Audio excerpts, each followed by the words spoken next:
Chinese officials are forcing people to get vaccinated, even though Beijing says it's not required. Residents who don't want to get the shot may face retaliation from officials.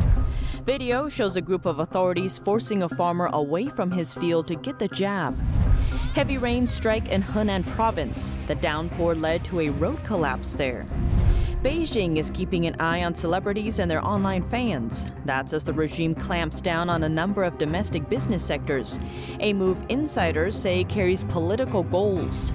And counterfeit products from China surface in the U.S. Customs and Border Protection seized nearly 40,000 fake designer products from China in just a month. Goods that would be worth $50 million if genuine. Welcome to China in Focus. I'm Tiffany Meyer. While Beijing has said China's vaccination program is purely voluntary, there are reports that local officials are using coercive measures to force vaccinations on people, including the elderly, among them a man over 90 years old. Reports of forced vaccination attempts are surfacing in China. As of last week, local officials are said to be using coercive measures to meet Beijing's vaccination goal. Even elderly citizens and those with disabilities can't avoid it. In northern China's Henan Province, a resident tells NTD that local officials tried to force the shot on her mother-in-law. To protect her identity, we gave her a pseudonym.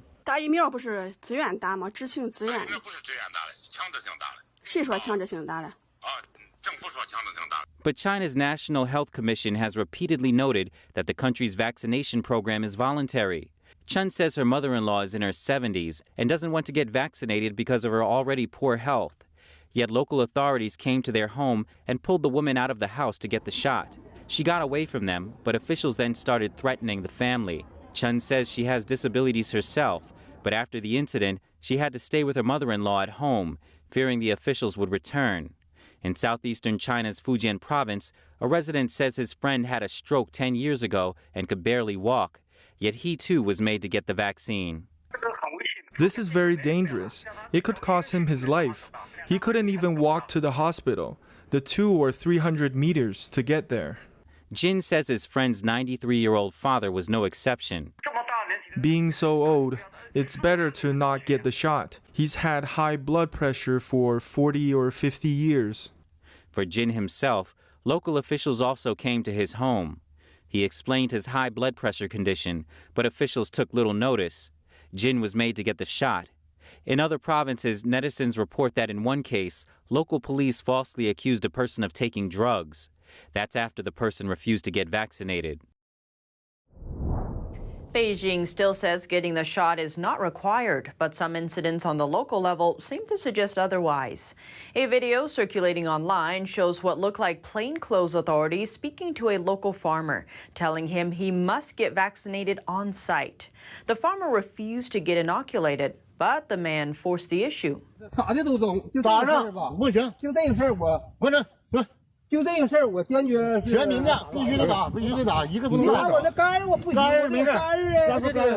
farmer later tried to get away, but the man wouldn't let him go. Chinese officials are ramping up their pandemic strategy efforts to combat the latest outbreaks. Shanghai seems to have a new tactic. In a video circulating online, a local hospital stamped patients who passed their health code inspection. In China, people are assigned two codes. One is meant to indicate vaccination status. The other indicates the risk of having contracted the virus. People entering public venues are now asked to display both codes. According to local media reports, due to concerns for safety, the hospital not only checks both codes, but also stamps patients' arms before admitting them to the hospital.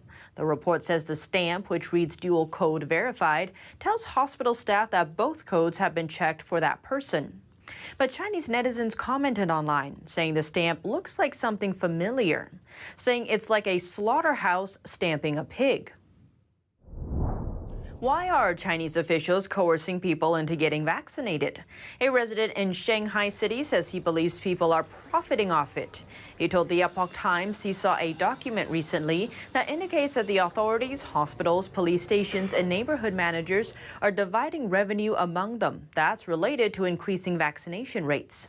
He said he believes the money comes from medical insurance funds. U.S.-based human rights defender Hua Haifeng pointed out another potential problem. He said some countries may have claimed their population is larger than it is, so they could get more benefits from certain programs. But higher-level authorities have since ordered a certain amount of people to get vaccinated. And since the counties don't have as many people as they claimed, they have to try harder to meet the new requirements. Now to central China, where Henan Province is still experiencing heavy rains. Parts of the province saw up to 5 inches of rainfall in recent days, and dozens of reservoirs there are starting to overflow. On Monday, the province's weather observatory issued a warning for more heavy rain. In Song County, work and school have been suspended. Some locals in Zhengzhou City say the rain is as heavy as it was in July during the area's massive floods. But unlike last time, the city's subway system is now taking precautions.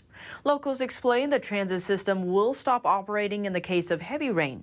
Entrances to the city's Jingguang tunnel are also closed and will be guarded during the dangerous conditions. In other areas inside the province, inclement weather started over the weekend. In Henan County, after rain subsided on Sunday, a section of road stretching hundreds of feet suddenly collapsed. An online video captured the terrifying sight.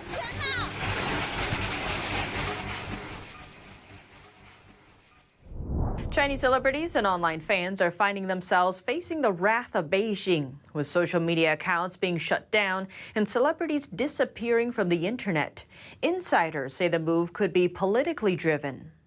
Beijing has declared war on idol worship, part of a broader crackdown on Chinese celebrities. On Friday, Chinese regulators issued a list of notices. One of the new rules bans online lists ranking celebrities by popularity. The list goes on to outline 9 other steps to control celebrity fan culture, which it describes as having become chaotic. The following day, another government body under the Chinese regime said it would crack down on what it calls the shocking behavior of Chinese celebrities. Last week, one of China's most prominent stars, Vicky Zhao Wei, was scrubbed from the internet, while another celebrity actor, Zheng Shuang, was fined $46 million for a tax scandal. Insiders say the clampdown on celebrities appears to carry a political purpose for Beijing. To clean up public opinion, a strictly controlled speech before the CCP's 20th Party Congress. The next Chinese Communist Party leadership succession is scheduled for 2022. It marks a critical time for party leader Xi Jinping, as it will determine whether he'll remain in power for a 3rd term. And Gao says the first step to ensure that happens is by shaping public opinion, and that's done through regulating pop culture. The entertainment industry is like a wind indicator, which will have a great impact on the society. The incidents follow previous clampdowns on China's big tech and private sectors. In a recent speech, leader Xi Jinping called for what he called common prosperity. The rhetoric appears to be a new attack on China's wealthy, and this time it's taking aim at China's celebrities. A Communist Party insider says the effort was spurred on by Beijing's inner financial crisis. To protect his identity, we changed his voice and referred to him by his surname. The celebrities have so many fans. They have huge advertising revenue, etc. From them, that's where Beijing can get a large sum of money to solve the central financial crisis. Chinese celebrities have increasingly been targeted in recent weeks.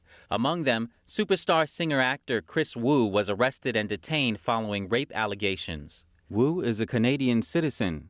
Since then, his internet presence has been largely removed, while a Chinese TV anchor, Chen Feng, was also accused of rape in one of the country's latest sexual assault scandals. Another star, Zheng Jihan, he's being blamed for insulting the Chinese people after posing for photos at a war-linked memorial site in Japan. His films and TV series have likewise been taken down online. The Chinese Communist Party's current action gives the signal that authorities are ripping off wealth from the celebrities, first done by creating public opinions through this kind of national hatred towards them. Then the central government will issue them a huge fine. But Mr. Chen says Beijing's strategy comes with an exception. For members of the regime's leadership, the problem isn't that the celebrities are billionaires. It's about the fact that there are billionaires other than them. The CCP dares to touch them? It's just a case of hurting a group without power or influence. The action against celebrities comes on the heels of regulators targeting other groups, like education, tech, and business. A commentary on the issue appeared in multiple Chinese state-run media sources Sunday. It describes Beijing's recent clampdown on various industry sectors as a profound revolution, adding that those who stand in the way will be left behind. According to the commentary, it's a sign China's returning of the essence of socialism. But on Chinese social media platforms, some comments compare the crackdown to the Cultural Revolution in the 1960s, a decade of social turmoil where arts and culture were restricted to promoting party propaganda. China has launched a multi-pronged attack on its tech companies, and it's threatening to curb their ability to list in the U.S. The regime wants to regulate companies' use of algorithms, sidelining a cloud computing businesses in a major city. Only a few weeks ago, DD Global staged a $4.4 billion IPO in New York. Now it looks like the listing by the ride-hailing giant could be the last of its kind. A Reuters source says China is set to ban internet companies whose data poses national security risks from listing overseas. Beijing said last month that it planned to strengthen supervision of all firms listed offshore. Now the source says all internet firms wanting a foreign listing will have to apply for review by the powerful Cyberspace Administration of China. That could prevent a swathe of firms from holding IPOs, though there was no comment from the CAC, and the plan is reportedly just one of the options being considered. Even so, the news is just the latest twist in China's crackdown on its tech giants. It has been targeting allegations of unfair competition and lax data handling. Firms including Didi, Alibaba and Tencent have seen their share prices roiled as a result. The Chinese Communist regime is barring those under the age of 18 from playing video games more than 3 hours a week. Beijing says the move will stop video game addiction.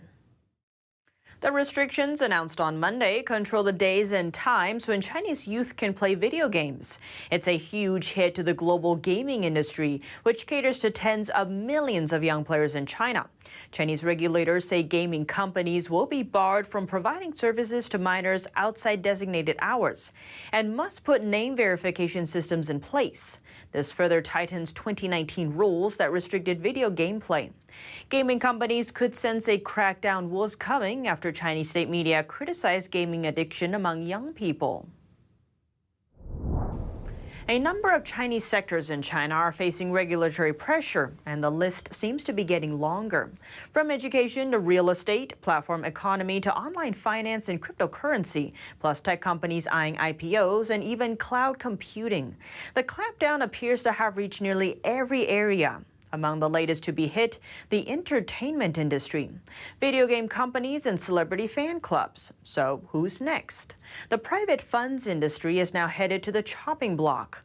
China's top securities regulator pledged Monday to tighten scrutiny on mismanaged private funds, totaling over $9 trillion. According to the chairman of the country's Securities Regulatory Commission, the effort aims to promote high-quality growth of China's capital market. Beijing has been advocating the so-called prevention of disorderly expansion of capital since late last year. That marks the tightening control on big techs and private education firms, saying to deal with their monopolistic and unfair competition behaviors. China's biggest bad debt manager, Huarong, has posted a record loss for last year of nearly $16 billion. And the company's debt is 1,300 times its equity capital. NTD's Patrick Hayden has more. A major Chinese asset manager has revealed a record loss of almost $16 billion. China Huarong's long-delayed results also show it's holding far less capital than it should be by law. If a company delays its filing, it's a sign that it's a conspicuous red flag that all is not well. 8 months is frankly unconscionable. The losses hit shareholders hard, slashing their equity by nearly 85%. Also, the company is heavily in debt. Its debt-to-equity capital ratio, or leverage, was huge at more than 1,300 times. And I think if memory serves, when Lehman Brothers went bankrupt in 2008, I think they were levered 28 times. So this is monstrous. However, in whatever way you look at it, it's just beyond absurd. it's early days, but it could be that Huarong is maybe the pin that bursts the Chinese market bubble. Huarong has 238 billion in different liabilities. That includes more than 20 billion of offshore bonds. So the interesting thing about this Huarong business is that they've clearly already been bailed out once by the Chinese state. I mean, it looks, frankly, as if they're going to get bailed out again. Earlier this month, the indebted company informed investors of a state-backed rescue plan led by the Citigroup Corp. Huarong underwent rapid expansion under its previous chairman, Lai Xiaomin. He was executed in January following one of China's most high-profile corruption cases. Huarong executives said Monday the company would decide whether to roll out a refinancing plan for dollar-denominated debt. Patrick Hayden, NTD News.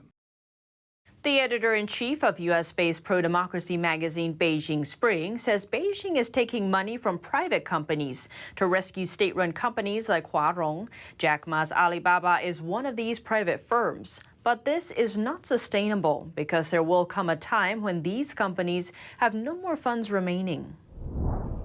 China is still trafficking large amounts of counterfeit products into the U.S. Over the past month, U.S. Customs and Border Protection in Los Angeles seized nearly 40,000 fake designer products from China. The products include handbags, shoes, wallets, belts, and other items. They bore imitation logos from Gucci, Dior, Chanel, and Louis Vuitton. The CBP says the merchandise would have had a combined retail price of over $50 million if it was genuine. CBP's port director at the Los Angeles International Airport says counterfeit goods unfairly compete with legitimate products and reduce the incentives to innovate, both in the United States and abroad. China remains the primary source of fake products and pirated goods seized. That's according to the CBP's 2020 statistics. Chinese-made counterfeit goods seized last year would have been worth nearly $660 million if they had been genuine.